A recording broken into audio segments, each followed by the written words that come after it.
Okay, well, thanks for joining us today, Simon. So, I've called this Interviewing the Future because you're the first instance where we actually talked to a student before they took the course. So, you have registered to take the course in winter 2019, and it's only October 2018. On the other hand, you have taken part in some of the teaching sessions in this term, and you've shown quite an encouraging degree of interest in both the course and the other things that I do. So give us a little background here. How did you kind of discover me and the course? How did you decide that this was something worth pursuing? And why did you decide that tasting some parts of it in the fall of 2018, even though you weren't taking the course until winter 2019, made sense? So any thoughts about that? So I'm in like the cell biology program, and they offered like a lot of open options, right? So Right. I wanted something very different, unorthodox from my typical like science course load. And so I was like browsing on Reddit, and Yeah. then some people recommend like LabMP 590. I was like, what is this? It's like 500 course. Like, am I eligible to take it?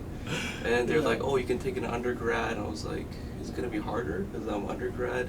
Right. And then after like speaking with Dr. Solez, he said like most of the students are undergrads, and I was like, oh, Yeah. well, I'd be interested. And Yeah. then there's a website on it, and I was reading it, and it was completely different from like a science-based course. It was more like just like talking about the future. So it was like a mix of arts and science together. Mhm. And I think that was not only like a learning opportunity, but it was just self-growth maybe, because you get to like talk about the future of mankind and stuff like that. Yeah, it's funny, the designation of the course, LabMP 590. Jonathan Schaefer, the Dean of Science, thought that was an absolute killer, that no student in their right mind would take a course with that terminology, that I had to make it a interdisciplinary course, maybe bring the numbering down from the 500s, and all this sort of thing, or I was dead in the water. No one would take it. So, on the other hand, from the point of view of my own department, when I told them that I was interested in pursuing making it an interdisciplinary course that would remove the LMP part of it, they were just horrified. So I realized politically I can't do that. I don't really want to do that. So in a way, LabMP 590 is a course that's quite successful, despite the fact that the designation in the calendar is not terribly appealing to the average undergraduate. They may say, well, I've never taken a course from that department, never taken a 500 level course, so there seem to be multiple barriers. But it's kind of funny, the interview, which is a requirement. I can't accept an undergrad without an interview. But it does kind of shape the kinds of students taking the course. And I used to think it was kind of like exceptional students, particularly extroverted, confident students, who would like a course that you had to be interviewed for. But recently, what has been happening too, which is quite a surprise to me, is the student who just wants a kind of unique experience. They've heard about this course and they think it's really cool, and they're not exceptional. Like, they've never gotten anything higher than a B. B is just fine for them, Okay. so though we get some students like that too. And then when they end up with a B in the course, I'm really holding my breath, waiting for them to get really mad, but they're totally happy because they've never done anything better than that, you know. So I'm also learning about the whole dynamic of students deciding to take a course. So initially I thought it's very simple, particularly with the undergraduates. The easier the course is, the better. So we had no exams. I emphasized that there's no prerequisites, you know, stuff. But then I realized there were substantial numbers of high-performing students who didn't like that because their advisors were saying, this course is too fluffy, it's not rigorous enough. Uh-huh. So they weren't happy to have their advisor saying that it's not rigorous enough. So we added the midterm exam. We went from one lecture with kind of medical terms to 5, and did a lot of things to increase the rigor of the course. And rather than turning away students, this made it more popular than it had been before. And I just never would have realized that. Yeah. Because when we did the initial 2 focus groups, when we were planning the course in May of 2011, we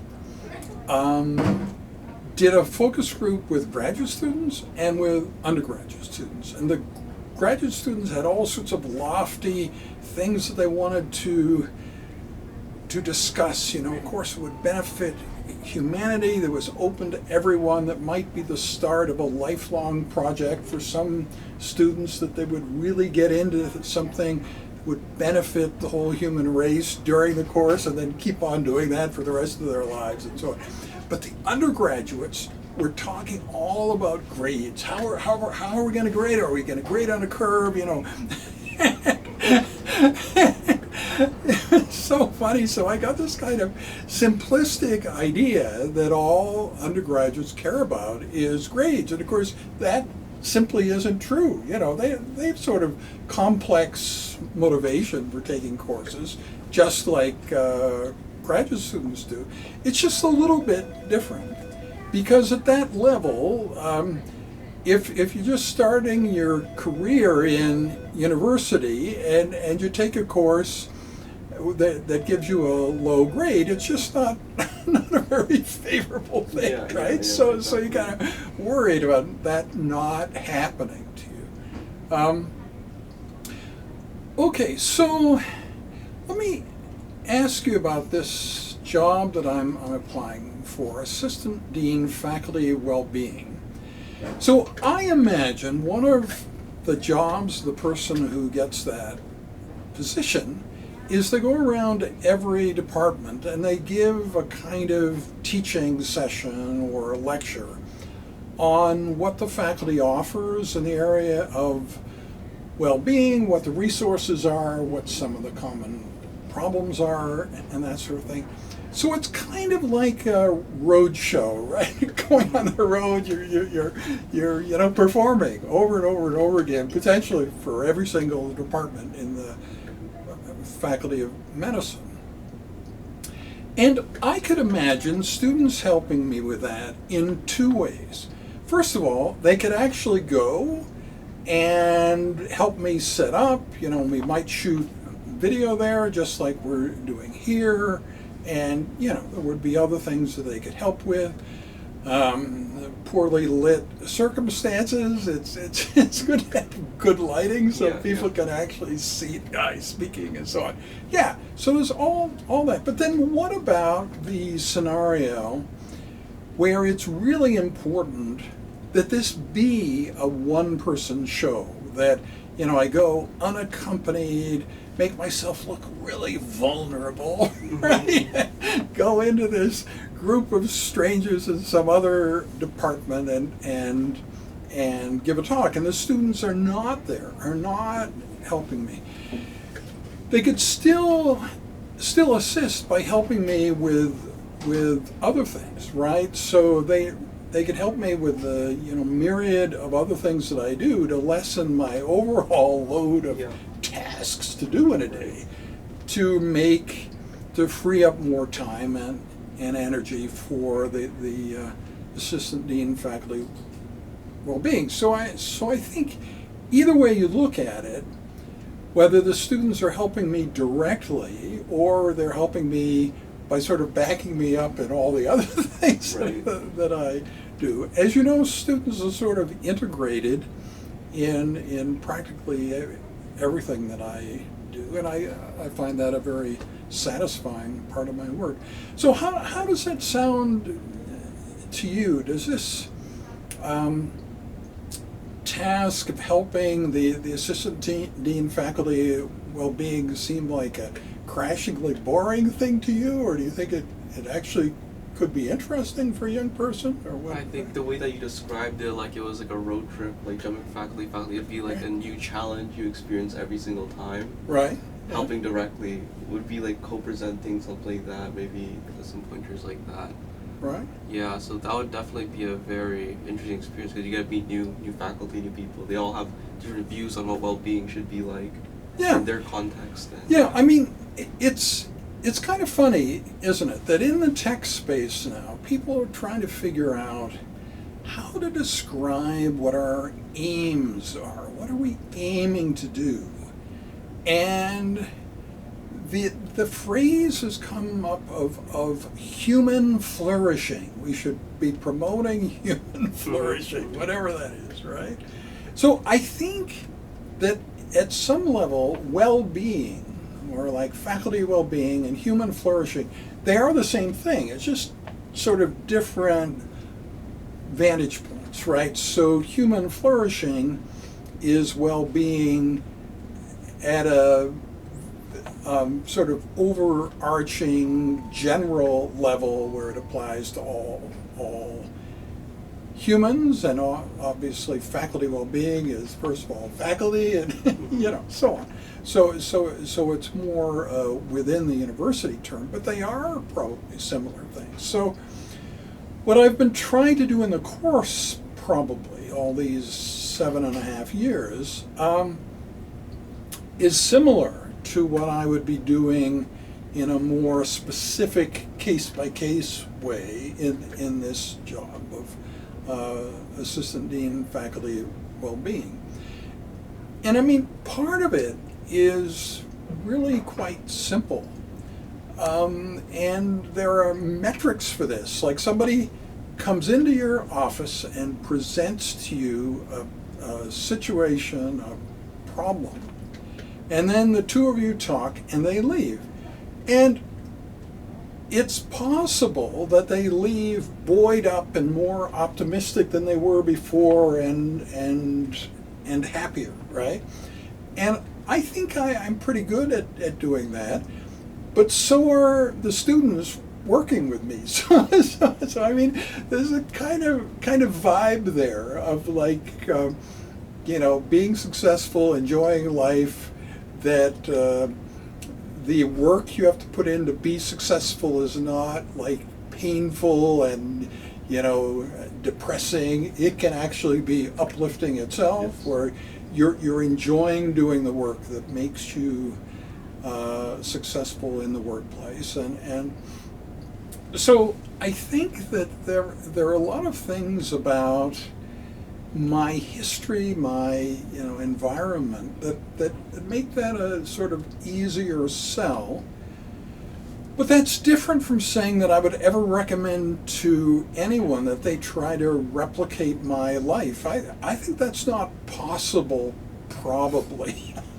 So many, and it's probably true in every person's life, there's so many accidental things. Like, let's say the funding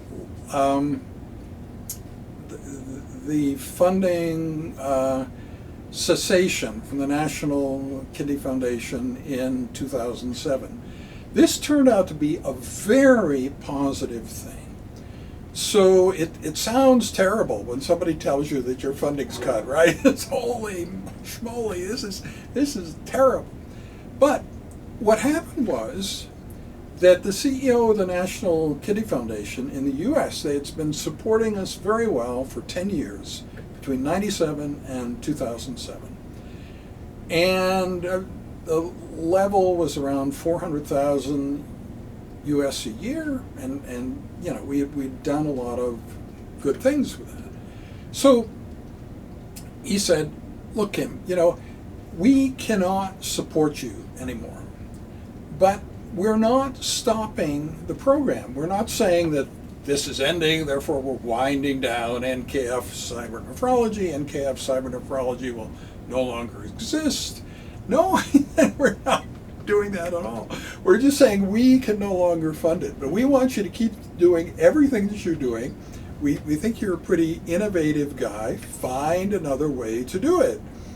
And students seemed to me the obvious way. We had this 10-year template of highly paid professionals doing all these things in the tech space and meeting planning and so on. And I just got students to do the same thing, paid them much less than we had paid the previous people, but they got the unique experience of doing things that were important that no one else in the world had ever done before at a student level. So when Tori Sheldon ran the 2007 Banff meeting, she was 19, and she did it flawlessly. You know, there was nothing that went wrong with the meeting. And so it became a real opportunity for students. And it seemed to me there's no downside to assuming that young people are capable of doing awesome things. I mean, you can point to a lot of public examples of that, of people in their teens and early 20s starting billion-dollar companies and stuff. So why shouldn't it be true the people that you know locally?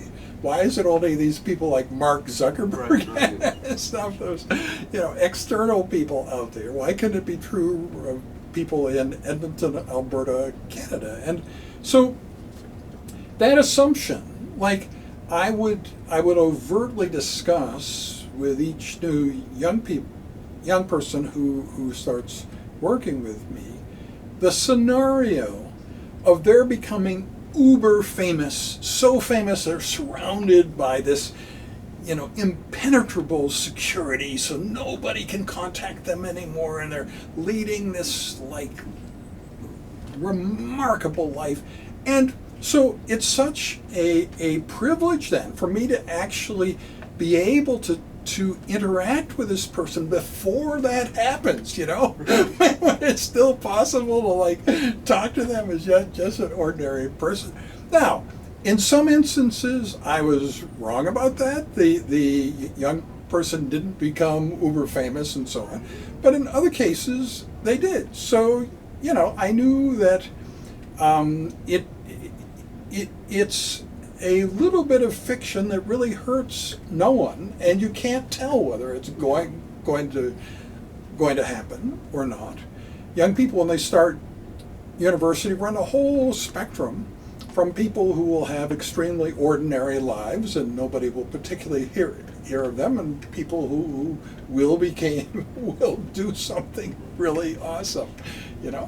So does that idea work for you, or what do you think of the assumption that, like, a young person who starts working in this room, this could be like the lowest ranking job they ever have, and the highest ranking job is something that's like unbelievably high, you know, that they become the person in some field in the future or something?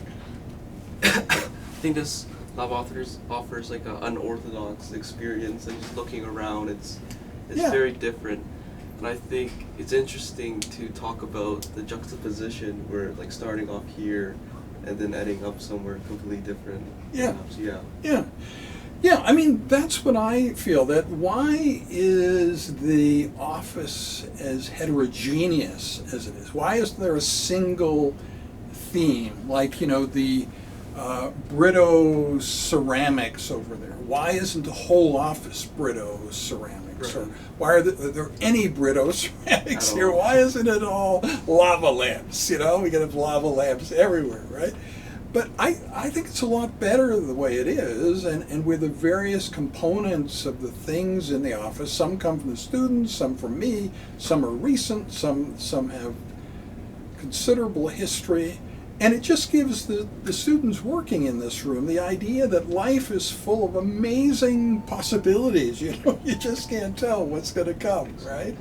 And that you shouldn't limit yourself to think that, well, okay, I'm going to try to do this. I know somebody else who's done this before, and so that's sort of the precedent. I'm going to follow that precedent and see, well, when that person was my age, what were they doing, and so on. Well, that's one way to do it, but I really never had that. I was not following an established path of anyone else, you know. And I think that for people to hear that, it didn't take a lot of courage to embark on a journey that was different from everybody else's. I think we're all capable of doing that. You know, all you need to decide is it's not important that there be an exact model for what you're trying to do in the world. You know, somebody else has already done it. As a matter of fact, it's maybe more exciting if there isn't somebody else who's already done what you're trying to do. So in a way, what this unique office embodies is that idea that just like there's no other room like this, there's no other room with a similar interpersonal dynamic. You know, if you think of the file cabinet here, what's the importance of that? Well, it means the person who's sitting where you are isn't constantly looking at me over there in the corner and me constantly looking at them. But if we want to look at each other, we just have to move a few inches, and then, you know, we can ease. But so it gives a kind of in each instance, for me and for the student or students sitting here, it provides a sort of natural barrier where they can do their own thing. They can think their own thoughts. They can be, you know, involved in their own work in this part of the office. Not constantly distracted by what is Dr. Solez doing over there? What's going on? If they want to find out, they can. They just can move a few inches and watch me and say, "Oh, okay, so that's what he's doing." But and I think really every part of the office is sort of like that. That it has enough beautiful and intriguing things to look at that it's kind of pleasant to be there. And then you can lose yourself in the work that you're doing without having to be, you know, distracted by the fact there are other people in the office. Now, could I have ever come up with that idea on my own? No, I don't think so. I mean, a lot of the things, and it's kind of fun to think about that. The things that I'm well known for, how many of them were strategic on my part from the beginning? Like I had this plan, and I put the plan in action, right? It's amazing how many of them were not that way. The most important thing about the Banff classification is not that it's a medical standard. There are thousands of medical standards and so on, but the fact that there's no competing standard. And there's no competing standard because part of my personality was I was fascinated by the kind of rebel voice, by pirates, by people who sort of broke the rules a little bit. And so when I was leading this Banff classification in transplant pathology, and people rebelled against me, I thought that was really cool, you know. They were like something out of a movie and say, come in, you know, we will empower you, you can speak at the next meeting, you know, we'll give you a platform, you have good ideas. And by doing that, I ended up in a situation where there is no competition for the Banff classification. without ever intending to do that. It seemed like natural justice.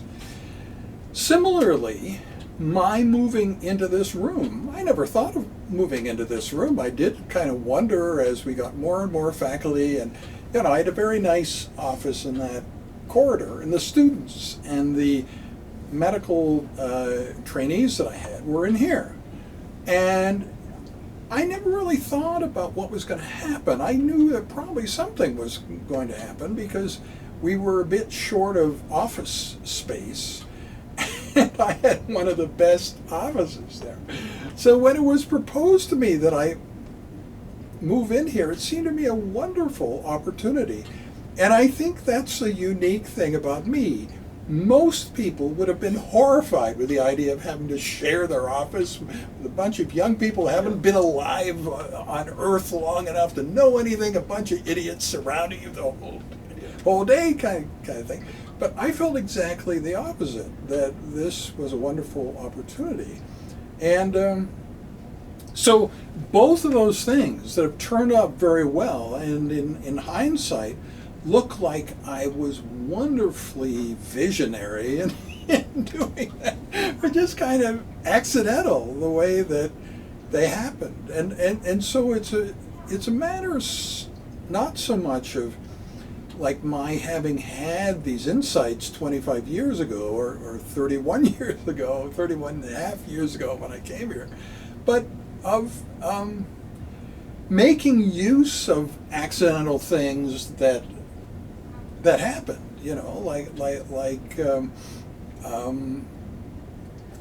I can remember the first meetings that I chaired. Like we had this post-earthquake disaster relief task force, and people from all around the world who were kind of medical leaders in that area. Nobody had ever done this before. So we'd have a table of, say, 12 people, and I'm at the end, talking about policy kind of things. And I'd say something, and half the people on one side would stiffen. I'd say something else, and the other half the people would. So I was regularly, upsetting and, doing things that were disquieting for the people that I was leading. And then gradually, those rough edges sort of got smoothed away, but it's completely different, that scenario, from the idea that I had all these insights in the beginning, that I knew it would be good to share my office with students, that I knew it would be good to embrace the dissident rebel voice when people complained about the classification we had created.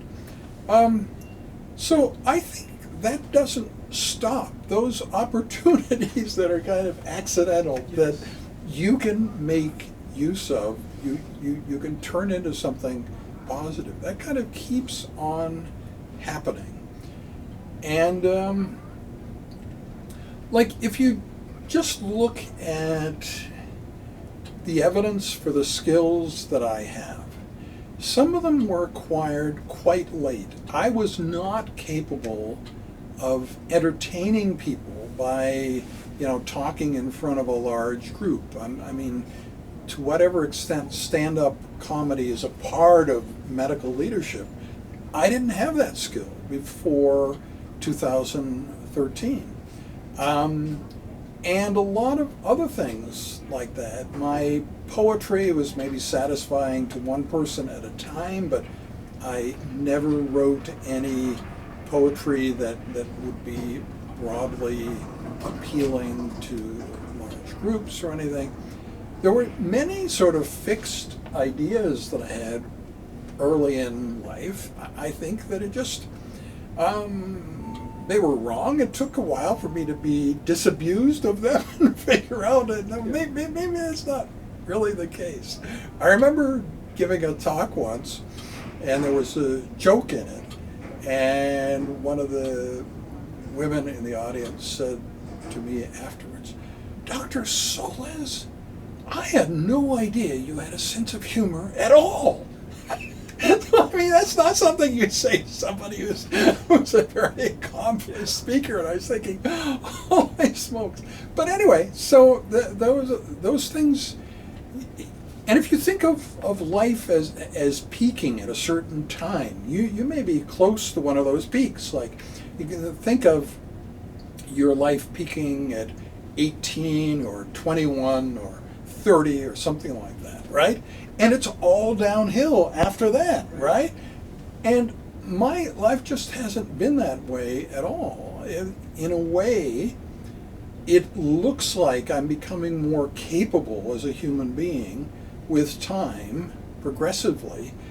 And I had a lot more rough edges back when I started things, like in '91 when I started the Banff classification, in '97 when cyber nephrology began. You know, a lot of those, you can look at recordings of me giving speeches and things and see the rough edges. It isn't just, like theory.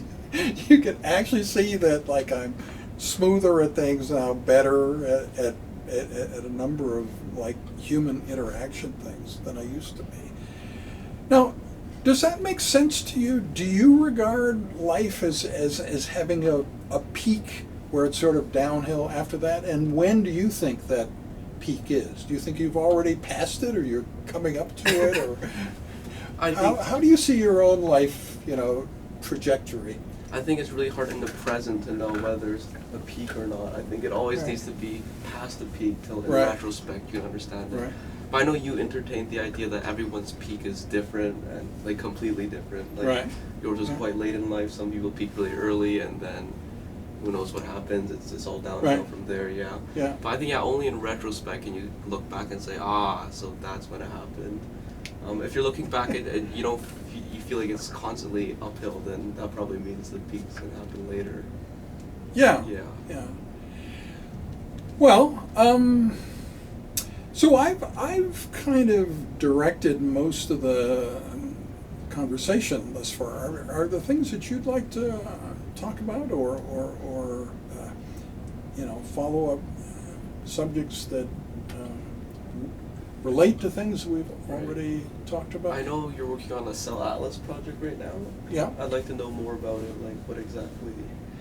Yeah, so the Human Cell Atlas project is individual cell transcriptomics, RNA transcripts, cell by cell. It allows you to characterize individual cells in terms of cell type, lineage, activation state, a whole lot of things, and has a kind of precision that's just amazing compared to previous bulk transcriptomics, where you look at average transcripts in a large piece of tissue.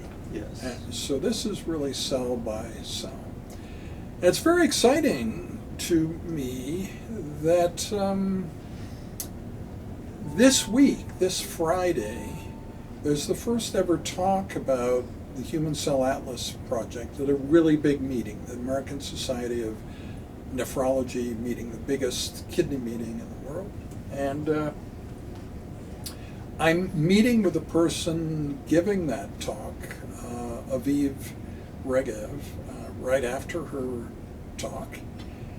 And I have no idea whether I had anything to do with the invitation that she received to give that talk.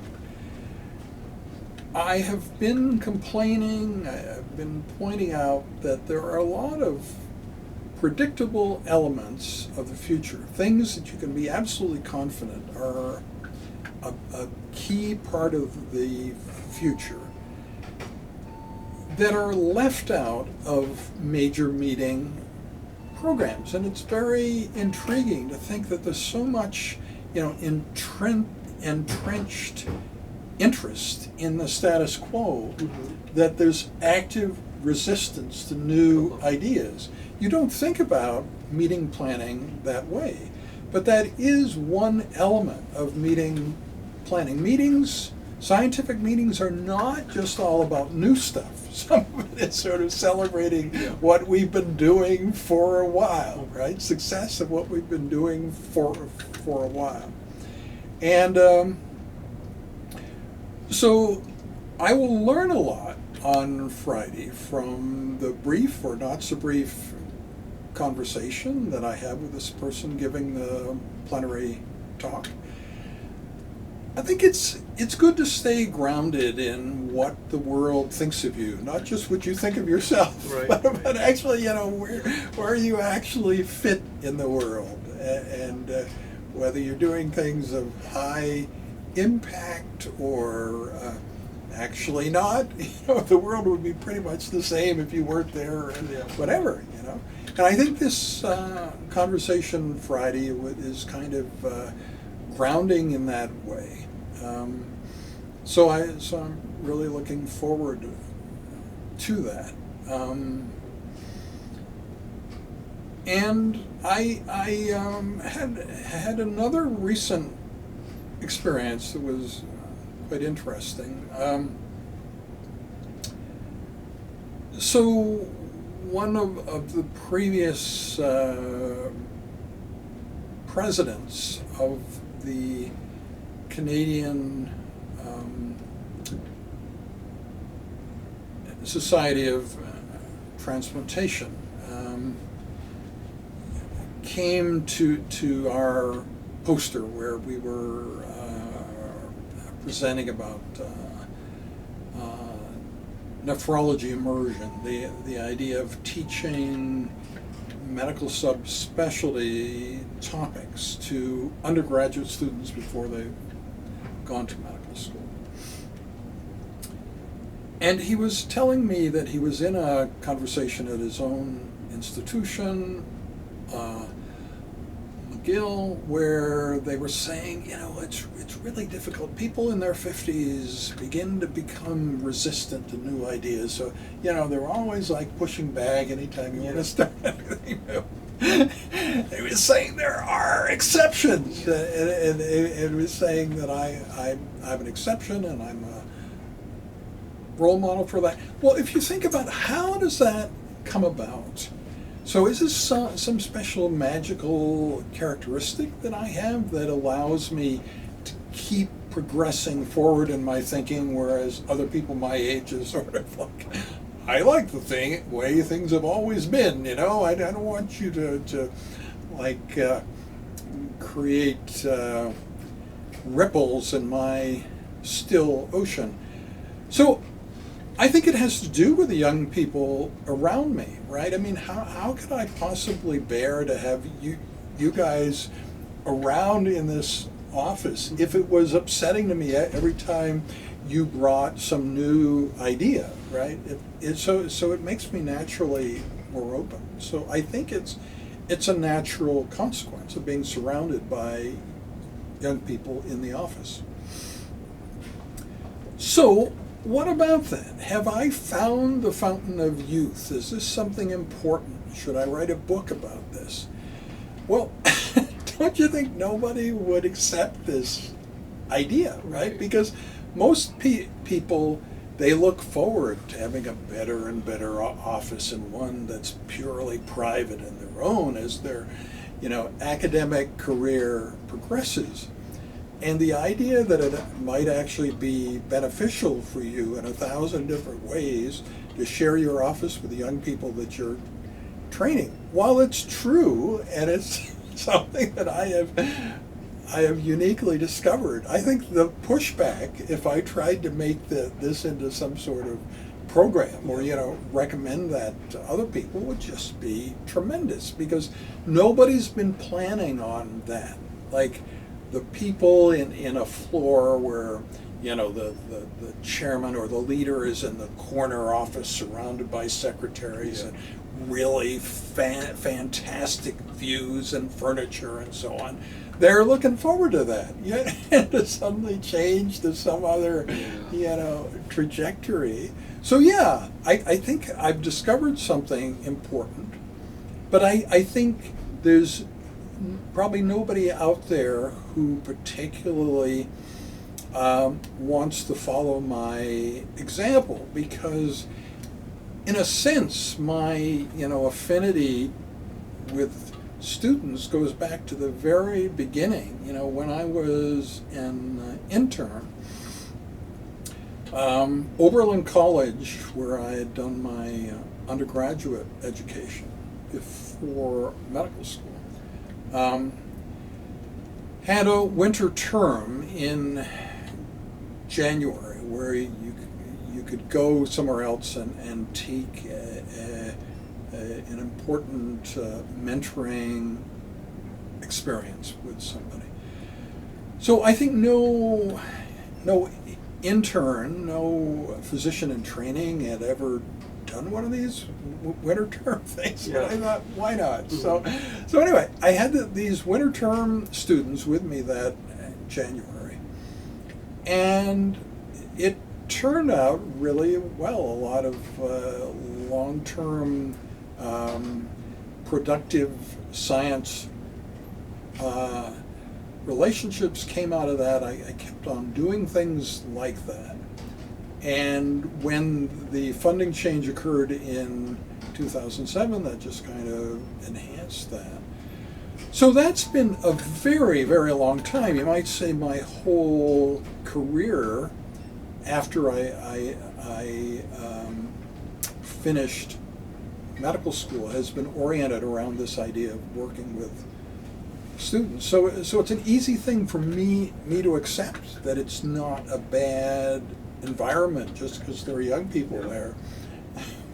Whereas I think most people probably wouldn't accept that. So how do you feel about that? Does it seem to you like keeping older people young by surrounding them by young people does that seem like an important insight? Do you think it has broader application than I think it does? I mean, I kind of think that most people my age would absolutely reject this. Yeah. So you talked about, like, is it a unique aspect of yourself, or Yeah. is it like in all of us? I know that, like, as we usually tend to talk to and like associate with people our own age, right? Right. So 50-year-olds associate with 50-year-olds. So I mean, you've challenged yourself to set an environment where you only see young people, like you're forced to. So Yep. Yeah. that would be like, as an old person, or not as an old person, but as a 50-year-old who's so used to talking to 50-year-olds, to suddenly have to go down to like talk to young people might be a huge challenge for them. But this is just one case. It's so hard to know if you're just really unique in that, like, you see the potential in doing that, or if other people did, it would also like help them maintain that youthful thinking. Yeah. Yeah, I think though that the fact that that I am excited about new ideas, excited about being one of the people sort of pushing new ideas and making them a reality, shows that it is possible to do that. There's nothing intrinsic about the brain of an older person Right. that means that you have to stop that kind of thing. So. Yeah, so I guess those are the main things I wanted to talk about then. So is there anything else that you would like to talk about? Or ask something you always wanted to know? Let's see. So for your cell atlas thing, is it you're only looking at the kidney side of things, or? Well, what excites me most is the kidney. Yeah, and you might say, okay, kidney biopsy, right? That's what you mean by kidney. No, it goes way beyond that.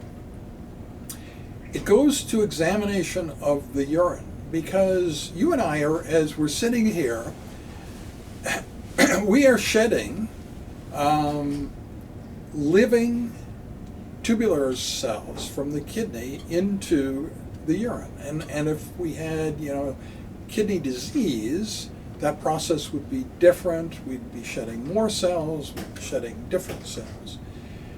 So you can actually apply the Human Cell Atlas project to those cells in the urine. They're living cells that can be grown in culture. And I think most people don't realize that. And so there are certain aspects of the Human Cell Atlas project that as you learn about it, you say, well, aha, okay, so this is a new way of examining kidney biopsies. So you can look at, individual cell transcripts in kidney biopsies that will provide you information you can't obtain today. And that is true.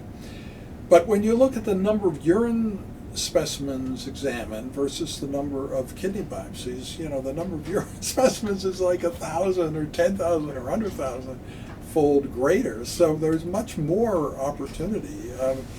And it's a less invasive test. The kidney biopsy, percutaneous kidney biopsy, the kidney always bleeds afterwards. You can die from having a kidney biopsy. Doesn't happen very often. Whereas examining the urine is a completely non-invasive thing. So, that's exciting too.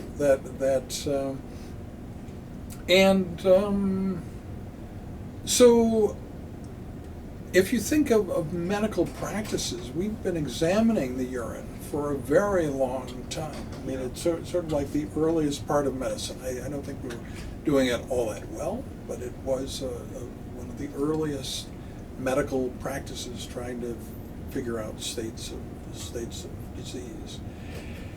So that's one way of looking at it, going back maybe 6,000 years, but you can also think about it going forward, that the Human Cell Atlas is an approach to medicine and science today that you can confidently be sure will still be around like 1,000 years or so from now. A lot of the other things that we're doing probably will not be. It's too primitive, it's too gross, it's too heavy-handed and sort of clumsy. But this is a really precise, unclumsy way of looking at things. So I'm excited about that. And I'll know a lot more about it after Friday when Aviv Regev gives this plenary talk at the ASN meeting. So that's something really to look forward to. Yeah. Well, anyway, thank you very much for talking with me today. I hope this hasn't totally dissuaded you from further association. Okay, cool. Thank you. For the Cell Atlas, would it be like a huge database?